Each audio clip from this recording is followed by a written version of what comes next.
ब्रह्मा महेन्द्र विष्णु शक्तिं परमात्म शक्तिं ज्ञान स्वरूपां वागदे रूपां काल स्वरूपां मुक्तिं तथा मुक्तिदात्री विजयिनी नमाम्यनन्तां शुद्धां शरण्यां कल्याणदात्रीं दुर्गा शिवां अज्ञेयनन्तां लक्ष्यामजयकां नायकां परं श्रेष्ठ मंत्र मातृकां नमामि दुर्गां ता दुर्गमाम समस्त पाप निवारणिश्च भजामि भवभीत भवतारिणीश्च तां चिन्मयातीतां शून्य साक्षिणीम्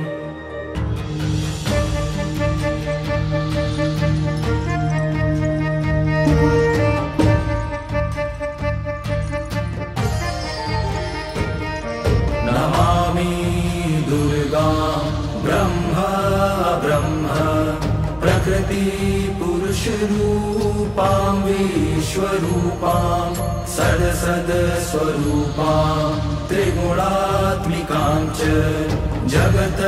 प्रसूतां अजानजाम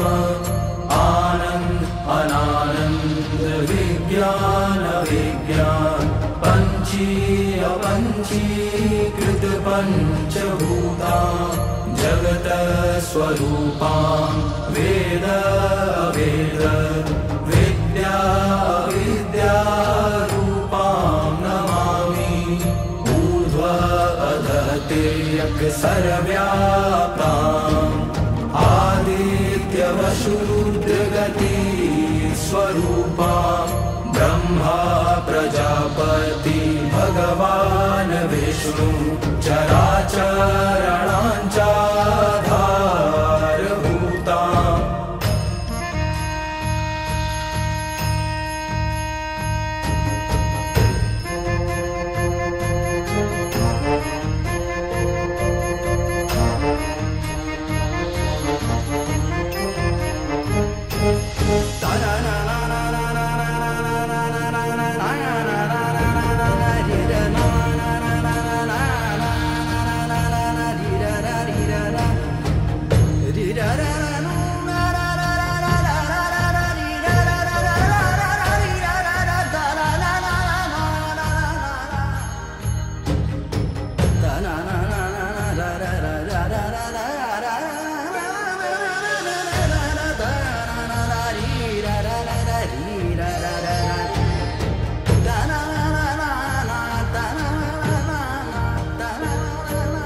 ब्रह्मा महेन्द्र विष्णु शक्तिं परमात्म शक्तिं ज्ञान स्वरूपां वागदे रूपां काल स्वरूपां मुक्तिं तथा मुक्तिदात्री विजयिनी नमाम्यनन्तां शुद्धां शरण्यां कल्याणदात्रीं दुर्गा शिवां